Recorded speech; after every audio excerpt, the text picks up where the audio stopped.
Hello sleepyheads, welcome back to my channel.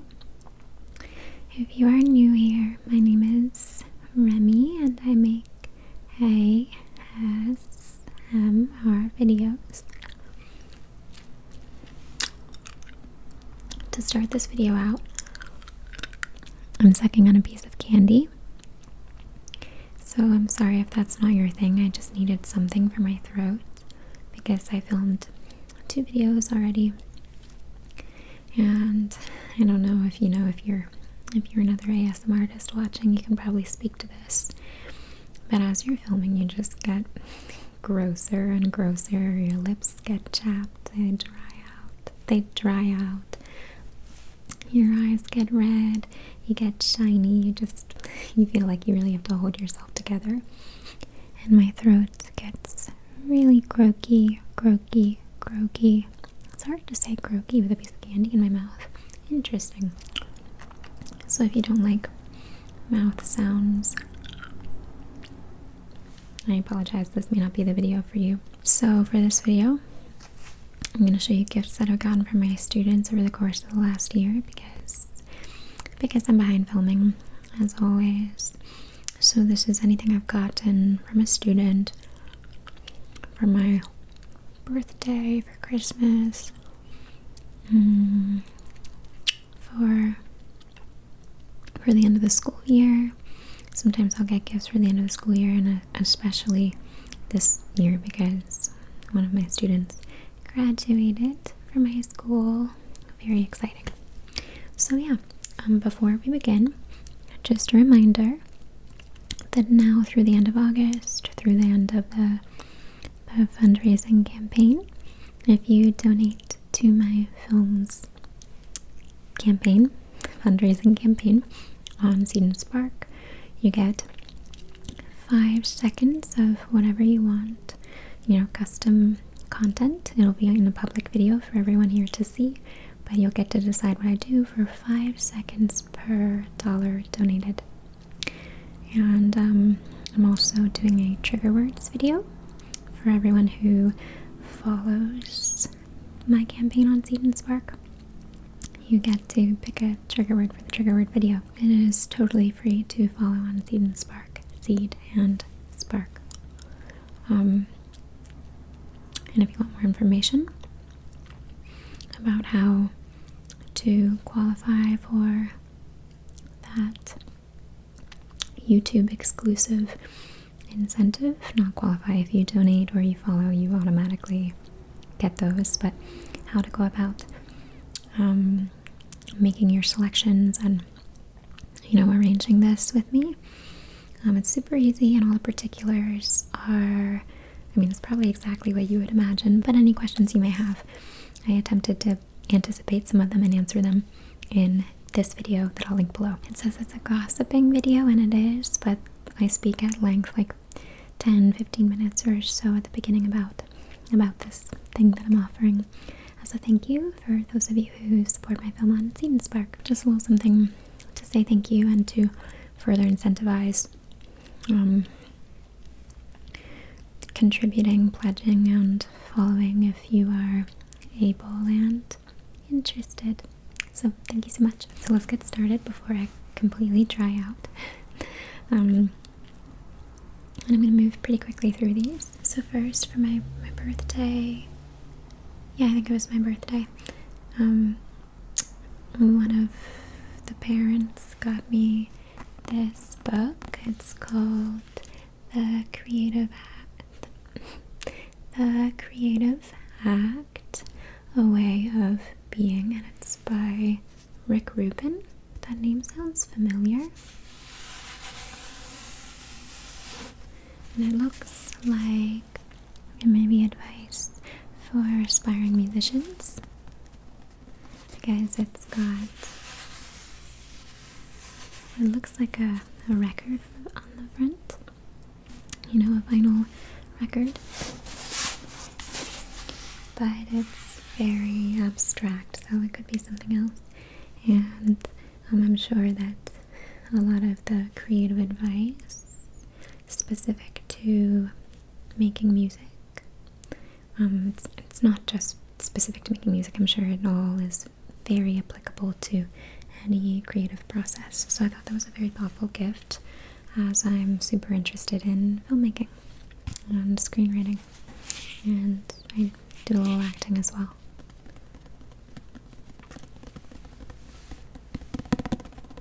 Sorry, that was way too fast. Got excited. I'm having a sugar high, maybe. Sugar rush. I can't even tell, if my eyes look super red. And then the back has another circle.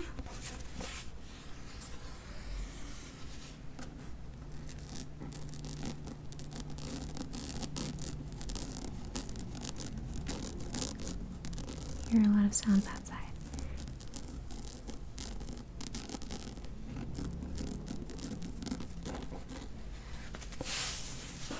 It's a fabric book cover, which I really like, and it's a hardcover, which is such a luxury.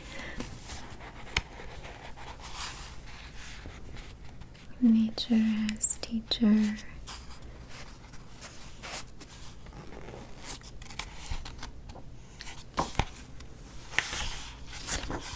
The source of creativity.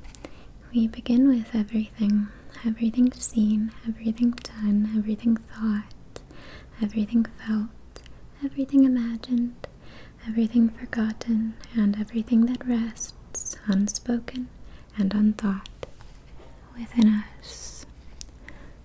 Within us. Sorry, you already know I get really creaky when I'm self-speaking. So that was a very thoughtful gift. I really appreciated that. I have yet to read it, but in general, my to-read list is always a mile long, and I make very slow progress through it. And I feel very guilty when people gift me books or make recommendations, lend me books, and it takes me an eternity to read them and return them, or to read them and get back to them and be like, I read the book you gave me, I loved it, this is what I thought, stressful. And then as another birthday gift for some students. Oh, that's very loud, I'm sorry. Very rigid plastic. I think it's biodegradable plastic. Remove supplies from bag. 100% compostable packaging. Yeah, that's what I thought. So they gave me 2 eco-friendly candles, and it says, this is a candle, a clean, sustainable coconut blend wax candle infused with premium fragrance and essential oils, non-toxic coconut blend wax, so vegan, carbon neutral, phthalate and paraben free, 100% compostable packaging. And one of my students very sweetly, very excitedly explained to me, I love when I can tell that they picked out a gift, and it's very sweet to get gifts from parents, but it's even cuter when a student is like, I saw this and I thought you'd like it because it's vegan, or da da da da da. So my student was explaining to me that these you make them and pour them into the vessel of your choice, which I thought was so cool, because it's eco-friendly. If you already have a candle from Anthropology that you got for Christmas and you used it up, but you still have the what's it called, the glass in which it came, or what's it called? It's not a candle holder. You know what I mean? You still have the glass component that held the wax. You can reuse it, and I don't have anything like that right now, but there's a flea market I like to go to, and they always have very affordable glassware, lots of fun colors, lots of, pretty shapes, and think it'd be very fun to get one of those, two of those, and make candles. It just gives you a lot of choice in the matter, because sometimes you get a candle that doesn't really go with your design aesthetic, you know? So this is really cool. First flavor is bergamot, white rose, oak moss, and we smelled them together, my student and I. We agreed that, I mean, we love to like talk about like which of something we like more, and everything's kind of a game with the student. They're at a super fun age, and they're very creative. They just turned 14, but so fun. And this one is tangerine, jasmine, vetiver,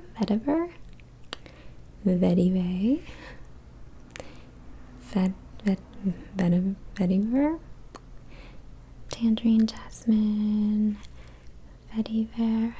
It sounds like Latin. Vetiver. That's not Latin. That was a French accent. I'm making it sound very heavy, kind of like classical Latin. Vetiver. Like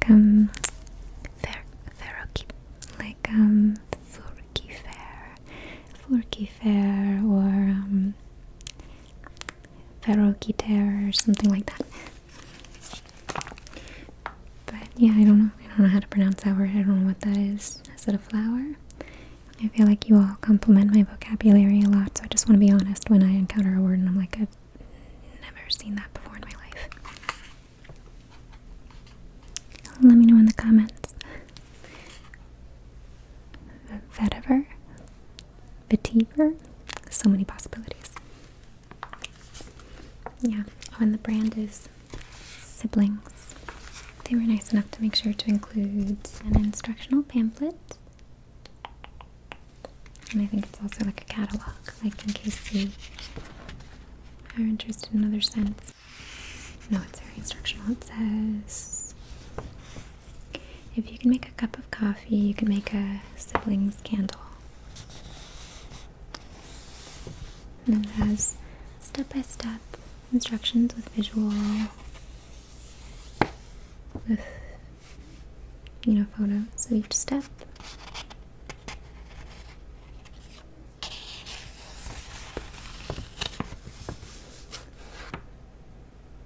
More on like the benefits, and then it says, don't have a good vessel. It's telling you that if you can't find a vessel, you can buy one on the website. And something about the founders. Yeah, very helpful. And they also included some matches. Oh, that's not making nearly as good a sound as I'd hoped. It's just too chaotic, when certain sounds you think they'd be nice, but they're not uniform enough. I love when sound has texture, but if it's a little too unpredictable, I feel like that's jarring, just not nice. I'm sorry if you were like, that sounds so good, and then I immediately took it away. I had to make an executive decision. Then for my birthday, for graduation, I had some siblings who graduated. No, they didn't graduate.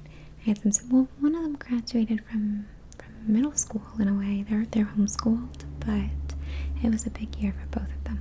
So for end of school year and graduation, they gave me these journals, this notebook set, soft cover, and they're all really cute.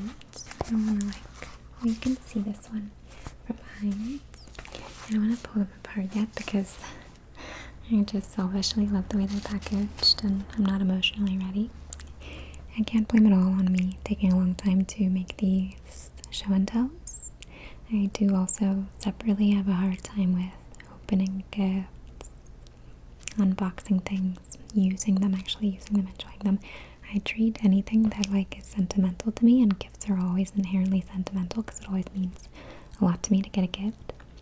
Since I was a kid, I was just thrilled by everything I received. At Christmas, my my family tired of me just being like, oh my god, to like every single thing that I got. And I still feel that way, even if it's not something I would like use.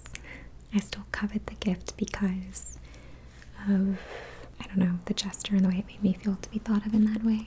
So, I'm not just saying that to be like, oh, I'm so cute. I'm saying it's like pathological at this point that I'll like save things for years at a time as if they are like a bottle of fine wine, and that's not what the gift giver really wanted for me. They wanted for me to get use out of my things, get enjoyment. I do get enjoyment out of them, but from a very like mental place, on a psychological level, I get enjoyment while they stay safe wherever I've tucked them away. So I'm not quite read that, but I can show you it's a set. You can see what each one looks like. So this one has some blue flowers. I love florals with dark backgrounds. Like I love a painting that has like a glossy black background or dark navy and the flowers really pop against it. I think of that aesthetic as like a nighttime garden, and I think it's very beautiful and kind of goes against what we normally associate with flowers. And I think that's kind of the theme of this set, because we've also got a full moon in kind of wreathed in wildflowers, and then this one just has big block lettering with gradient blues, and it says drift into a dream, drift into a dream, drift into a dream. I really lost my voice on that last word. Squeaky dream. Like a mouse said it. So, really sweet book set. Oh, there's a moth here. See? I love the texture on the moon too. Okay, see how the craters almost look like flowers. So sweet. I don't know if this video is getting long, but have you met me? Have we met? Also for graduation, for end of the school year. I keep mixing up the two, but again, for some of my students, it's one and the same. Then I got this mug. I know exactly which student picked this out because we read a lot of Jane Austen together, and they got me a Jane Austen coffee mug or tea mug.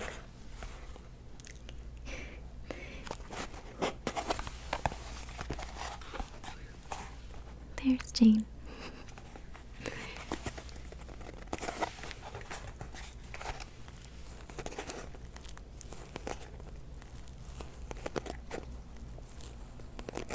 Kind of a plasticized cardboard that I think works really well for sticky squeezes.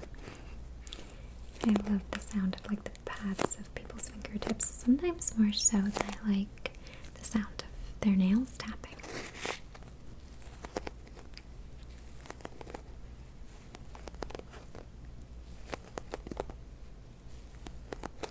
If you couldn't tell from how I'm zonking myself out, lulling myself into a trance.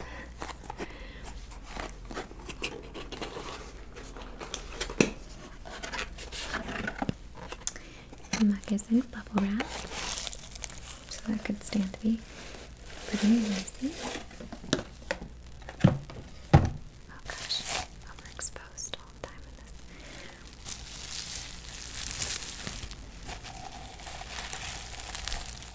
Hi sleepyheads! Don't ask me how because I'm not a science person, but somehow holding the bubble wrap close to the microphone did something really funky to the audio and it damaged this entire clip. with a really annoying buzzing sound. So super weird. I'll have to circle back and show you this mug another time because we're missing some really cute stuff here. If I loved you less, I might be able to talk about it more. That's Emma. Emma, Emma, Emma. It's from Emma, I mean. And then In Vain I Have Struggled. We all know who says that. That's Mr. Darcy. The more I see of the world, the more I am dissatisfied with it, and every day confirms my belief of the inconsistency of all human characters. Who said that? It certainly sounds like Frederick Wentworth, but I could be wrong. Till this moment I never knew myself. Till this moment I never knew myself. Till this moment I never knew myself. I mean, that's either Frederick Wentworth or Elizabeth Bennet. They have similar biases to overcome. For what do we live but to make sport for our neighbors and laugh at them in our return?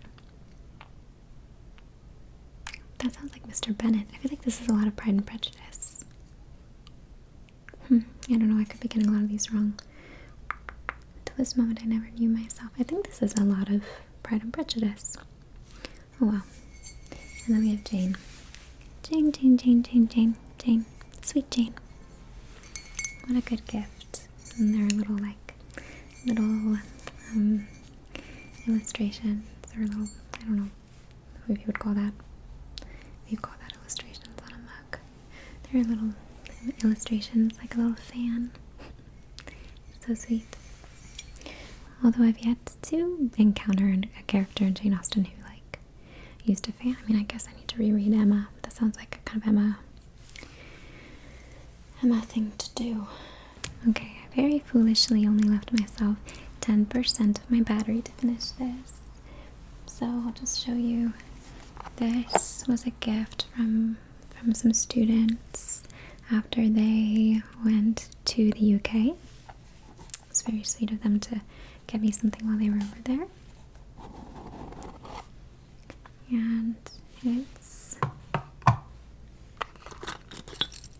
actually a few things. First we have this keychain with a crown, pendant, and a diamond ring.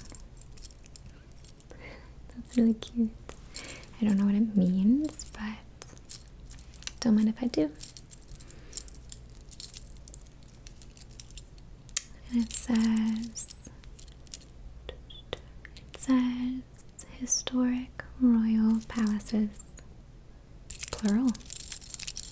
So there are men inside, very well cushioned in this white satin that is reading as an almost lavender satin because of how the light is bouncing off the paperweight within.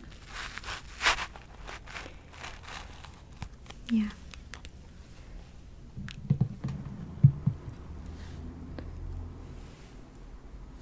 A quite substantial paperweight. I wish I could show you more, but I'm really cutting it close. Oh no, what am I talking about? It's not a paperweight at all. It's a little, I forget what these are called. A little trinket box, trinket case, trinket box. Magnetized. My grandmother collected these. I'm so silly. She loved to collect these. I guess they're common in gift shops, and I think they used to be more of a thing, but she had a bunch. And she kept them in a curio case that we still have. She died. That was abrupt, but she's no longer with us. But we still have her curio case.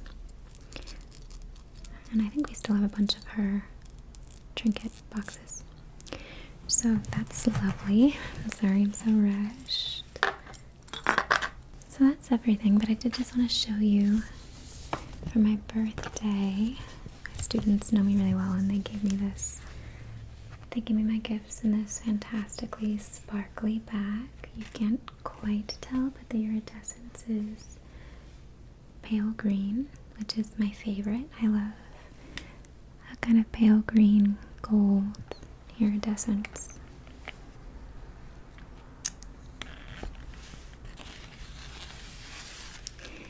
and I kept it in spite of it getting glitter everywhere.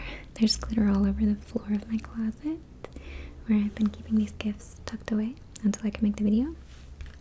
But it was worth it. So sweet. But it was worth it. And then I also got assorted cards throughout the year. This one is really sweet. I'm gonna go really quickly. That was a graduation card, and then I got this. I think this was for my birthday. Oh yeah, this was for my birthday, and this was for a student's graduation. And she put it in this cute. She put it in an envelope with a very cute sticker to seal it. This was kind of a marble or an agate design. And then this one says thank you, and was also for graduation. These, a couple of students, it's a little bittersweet. There's a lot going on. Their parents and I are kind of having a falling out, and it's really weighing on me because I really love my students. But that's a whole other story. So if I seem at all sad in this video, that's at play. But yeah, lots of really good memories. Whatever happens next, I'm really lucky to have worked with these students. It's just hard when something happens with a parent. My friend who counsels teenage girls a lot, works with them a lot, says there's nothing worse than when a parent has an issue with you or decides, creates problems, and you know that you're probably going to lose that relationship that you've really worked to build with that student because they are a minor. So that's tough, but that's part of working with children, working with minors. There's a lot to navigate with the parents as well. Anyway, I didn't mean to get into that, but I love my students a lot, and they're really sweet to me, as you can tell. And I really like working with the parents as well. Sometimes things just get complicated. But yeah, as you can see, obviously I'm really lucky, regardless of all the particulars. I'm obviously very lucky, and I do count myself as such. That was a very weird way to put that, but you get what I mean. So thank you all so much for watching and listening. I hope you get lots and lots of good REM sleep, and as always, I hope all your dreams are sweet